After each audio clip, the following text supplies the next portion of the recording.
9 4 65 आणि 13 7 आणि इकडची संख्या आपल्याला शोधायची. ओके, तर आता कसं काढणार आपण उत्तर? आता खालची संख्या दिलेली नाहीये, पहा आपण कंपॅरिझन केली तर वरच्या दोन संख्या कशा आहेत, लहान आहेत आणि ही खालची जी संख्या आहे ती कशी त्यांच्यापेक्षा मोठी दिसते आपल्याला. मग आपण त्यावरून काय करायचं, अंदाज लावायचा, आपलं डोकं थोडंसं चालवायचं. आपल्या सर्वांना माहितीये 10चा वर्ग किती? 100. 5चा वर्ग किती?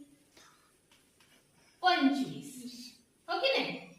मग 100 आणि 25 या दोघांची जर आपण वजाबाकी केली, 100 वजा 25, तर आपल्याला उत्तर मिळेल. पहा इकडे 0 आहे, मग हातचा घेतला. हो की नाही? इकडे झाले 10, 10तला हातचा घेतला, इथे झाले 10, इथे राहिले 9, 10तून 5 गेले 5, 9तून 2 गेले 7 आणि इकडे 0च आहे, म्हणजे आपलं उत्तर आलेलं आहे 75. त्याचप्रमाणे 9चा वर्ग किती? 9 9 81. 4चा वर्ग किती? 4 4 16. ह्या दोघांची काय करायची, वजाबाकी. 81 वजा 16. 8 मधून 1 हातचा घेतला, इथे झाले 11, इथे राहिले 7, 11 मधून 6 गेले, राहिले 5, 7 मधून 1 गेला, राहिला 6. आपलं उत्तर आलं 65.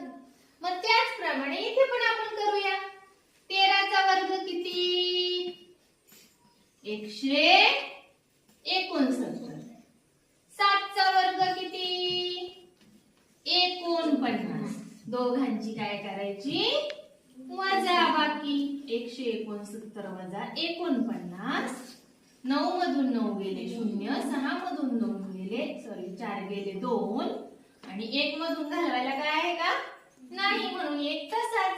म्हणजे उत्तर किती येईल इथे? 120. ओके.